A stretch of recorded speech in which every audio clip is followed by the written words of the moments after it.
Greetings YouTube, and welcome to my next weapons build. I was poking around on Instagram, and I find myself frequently falling down like engineering feed rabbit holes where I will find all kinds of weird, strange things, often from Spanish-speaking countries. I'm not quite sure why I find those feeds so easily, but I do. And one of them had every once in a while I'll get a weapon build pop up on there, because that's what I do I post on my feed all the time. And one of the pictures I saw, well, actually it was a little video clip, was someone that had made a mace out of 4 hinges. They used 4 hinges like this, and they set them up like this around a square piece of wood. I think it was actually a table leg, because there were 4 hinges like this, and then there was a taper. So I think it might have been an old table leg, maybe a scrap one or a project that never got used. Who knows? I've used table legs myself in that way. I've found things and I've turned them into other stuff. And I'm not a woodworker, so finding a piece of wood that size is difficult. You can't buy that size piece of wood off the shelf. It just doesn't happen. And I don't have any ability I don't have a table saw, and I don't have a planer to feed things through to really alter the shape of a piece of wood easily and consistently. And that's roughly 2 inches, roughly. And it occurred to me, this was a legitimate shower thought. I'm in the shower, taking a shower, and all of a sudden I'm like, you know what's approximately 2 inches in diameter? A baseball bat. So I'm thinking to myself, why don't I use one of those? And this gives me a certain advantage, because if I want to, I could set up the second set below the first, so that instead of having the hinges line up with each other or being here and here, I'm going to see how it looks. I could, if I wanted to, set it up so that the hinges are this way, so that the second set of hinges is set up 45 degrees to the first set. And that would give me more impact points, because instead of just here, you'd end up with an impact point on the second set in line with the center of the first set on top. So I'm going to see how I like that. If I like that I'm actually just going to go, sorry, go like that. Yeah, go like that, because I want this thing sticking out, because that gives me a nice clean right angle in here. So what I'm going to do first is set this up in my vise, and I'm going to clamp it in place when I get the piece in the position where I can get a 90-degree angle. And then I'm going to clamp it in 2 directions, so that the hinge is clamped in position, and then I'm going to drill a couple of pilot holes and put in some screws. Now, I don't like using Phillips head screws, but trying to find wood screws with a taper only 1 inch long is not easy to do with like a star drive or a square drive, at least not for me at the big box store. Really, most of them, like the smallest they have is like a 1 1/4 inch screw usually. So I want to use these. These are also a little bit beefier. They're number 10, so they're going to fit in that taper well, as opposed to say a number 8, which would be a little bit too small, I think, to really fit in there. But we'll see how it looks. So this is not an expensive build. I think I picked up these 4 hinges at a yard sale, and I think I paid maybe a little more than $1 for all 4 of them. And these were $1.20 a pack. And then this baseball bat I think I picked up at a yard sale or something for like $1 or $2. So this is an inexpensive build, and the only tool I will be using on this will be a power drill. Just a standard off-the-shelf half-inch drive power drill. And you could use a 3/8 inch drive on this real easy. And I'm just using that to drill the pilot holes for the screw. So if you really wanted to, you could drill the pilot holes with a hand drill, like a hand-powered drill. I own a couple of different models like that. So this is a very low-tech, good entry point. Having some place to clamp your bat, like in my vise, is a big help. But you could also just use clamps, like a pair, just like a clamp like this, and clamp it to a bench or a railing. So on a set of stairs or on a porch. So this is a very low entry weapon build. It's not going to be difficult to do. And in the event I find that the screws don't work perfectly, because say I'm going into a round object, so I'll be able to get in pretty much perpendicular on these inside ones, because they're going to be pretty much where the barrel is. But in these I may have to come at a slight angle. So I don't know if I'll end up using slightly smaller screws, smaller head screws, to come in at a slightly different angle to get a better grip. But I'll be able to get 2 screws on each side that will be perpendicular to this surface into the barrel of the bat itself. So I'm going to set that up, and I think my vise is pretty much in the position I need it to at the moment. It just happened to be where I left it at the end of the last project. This is nice. This particular vise right here is really nice because I can very easily loosen these 2 clamps right here, and then just slide this thing around to get the angle I want. Obviously, most of the time you're just going to be using it, perpendicular to your work or parallel to your workpiece. But sometimes you want it over here, and sometimes you want it like an angle like this if I'm holding something. And sometimes I'll be holding a very long object, so I'll have it set up so like the long object can go all the way into the corner. So having a swiveling vise is really nice, and this was a great buy for me. I got this vise for $25 at an estate sale. And apparently the person never used the swivel properly, because when I got it, the swivel, they still had cast marks on it from like when they cast it, and I had to like sand those cast marks off to get it to swivel. I had to clean it up to get it to swivel. But once I did that, it worked just fine. So apparently they never used it as a swivel vise, which seems like a crying shame. You've got a swivel vise. Why the heck are you not using it as a swivel vise? But that's just me. All right, so clamp it in there. Then once I get the hinge where I think it needs to be, I'll show you how that looks. So there we have the bat clamped in the vise, and I'm using a old scrap of leather, something I really find incredibly useful for my vise, because this is a vise designed both for holding objects in the main jaws, but also it has a pipe grip at the bottom. It's one of the reasons I love this vise so much, because I hold a lot of round things. And this leather here protects the object and also lets me grip round tapered things more efficiently.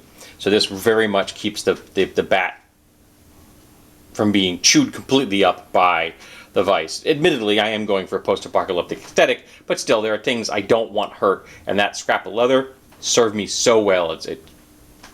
I've used it literally 100 times.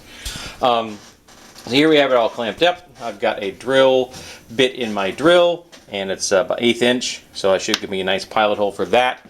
And I am going to drill a pilot hole here, and then put a screw in. I'm going to drill a pilot hole here and put a screw in. Now, the nice thing about the way I got this set up is that I'm using the tapered to my advantage.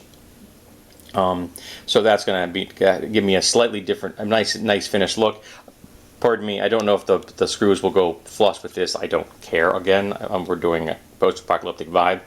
And you can see that this one is a little bit further away because, again, the barrel of the bat is curving away from me, while these are just right smack in the middle. So these two will definitely be perfectly held. And these I may come in at a slight angle so that I'm trying to get as perpendicular to the barrel as I can. So that's going to be my first thing. It's going to be put this side in, because once I get this side in, I don't need to clamp anymore, because that's now screwed in place. So I need to I forgot to grab my screwdriver. I need to get my screwdriver out, so after I drill the first one, I can put the first screw in the hole. So I have the first hinge in, and frankly, I don't think I'm going to need these 2 holes at all. I really don't. I think I'm only going to need, remember, I got 4 screws holding each of these hinges in place. I do not need 8 screws on each hinge. This is not carrying the door. This is being used as an impact weapon. So yeah, I think that's just going to work just fine like that. So now, roll it over, And do the same thing, clamp it, pilot, screw, take the clamp off, finish the gig. And then I'm going to decide whether I want the second set of hinges to be in line, or do I want it to be set at a 45-degree angle. So that's going to be, let's get the next hinge in, and then we'll start playing with how it looks. One big advantage I did not really think about until just now is that now that I have the first hinge in place, I am clamping from a flat surface to a flat surface. So that makes lining up the second hinge even easier. Happy coincidence! So here we have the first two hinges in setup, and when you're done, you end up with this very much diamond shape. Not just square, but diamond shape. So if I put both of them in the same direction, this is going to have a very unidirectional vibe to it, because the spines would be in line with each other, more or less, because again, the barrel on this tapers slightly. It is a bat. It's a T-ball bat, so it's not very big. And I don't think I want that. I'm not looking for that particular concept. I'm not saying I wouldn't make one like that in the future, but I think on this particular one, I don't want that. So I'm going to put it like this, line this hinge barrel with this slot here. So yeah, that's what I'm going to do on this one. Try to get, shall we, maybe better off lining up this flat with that flat. That may be a better way of doing this. It's going to be hard though, again, because I'm going to taper barrel. Because the straight section of this peters out like right about there. I'll play with it a little bit more before I commit myself to drilling the pilot holes. But yeah, I think I like that better. But just like this has got a nice heft to it. So when I put all four of these in here, it is definitely going to be a heavy hitter. It's not going to be something to laugh at. Alrighty, so monkey with this a little bit, see where I like it, and then we'll put the other two hinges on. So here is the finished product. Now, these two went in on a straight section of barrel. Like I said, this section of the barrel, straight barrel, really petered out about here. So this ended up tapering slightly. It isn't a horrible thing, but it's not perfectly lined up with it. I don't find that a big issue. But it is really damn heavy, man. I mean, if I were to use this thing, I would probably take these two off, because I am of average strength at best. But people who are stronger than me would probably love the fact that this thing is even heavier than I would find it. So adding these two in there made a really big difference. But changing this would be really simple. Just take out 8 screws and these hinges fall off, and then you can use the item like this. But this is a very simple build. If you were using a larger baseball bat that had more straight barrel, say a straight barrel that went all the way to here, and you would if you were using a full scale wooden baseball bat, the hinges would be more in line with each other. They wouldn't taper like these do, because again, this is a T-ball bat, so it's shorter, less barrel, starts to taper sooner. But I happen to like the color, and I like the two-tone with a little stripe in there, and just the whole vibe kind of appealed to me. But yeah, these alone make a hefty mace. So if you're looking for something that only needs 2 hinges, just use the 2. Try it out before you invest in putting in the second set, because you may find that you just like these 2. But this thing is monstrously heavy. It's not the heaviest thing I've ever made. I've got a gear mace that is just absurd. I built it as these are all art projects. I'm never going to hit anything with this in anger. But was it done intentionally to be an absurdly over the top, like wushu anime style weapon that you cannot be used by mortal men. This can be used by mortal men. You just need to be a strong person. I would be much more comfortable with just these 2 up here. I do not need these. And if I wanted to, I could just take those 2 hinges off, and all I do is have a bat that's got a couple holes, pilot holes drilled in it. Not a biggie. But yeah, very simple build, low tech, You can pick up hinges. I've seen hinges all the time at thrift shops and at estate sales and at garage sales. So if getting hinges, getting a T-ball bat, getting some screws and drilling some pilot holes, and you got yourself one really great two-handed mace. You know, so when the zombie apocalypse comes, note, the zombie apocalypse is never going to come. But if the zombie apocalypse ever comes, you would be all set and have something that's going to cleave in skulls, crush in skulls like nobody's business. Okay. Hope you've enjoyed this. I'm now going to take this outside, get some pictures, and then post those on DeviantArt, Instagram, and they will be at the end of this video. Thank you for being here for this weapon build. I hope that you will be here for the next weapon build. And hold on a second. Hold on a second. I'll give you a sneak peek. I think these are going to be involved in the next weapons build.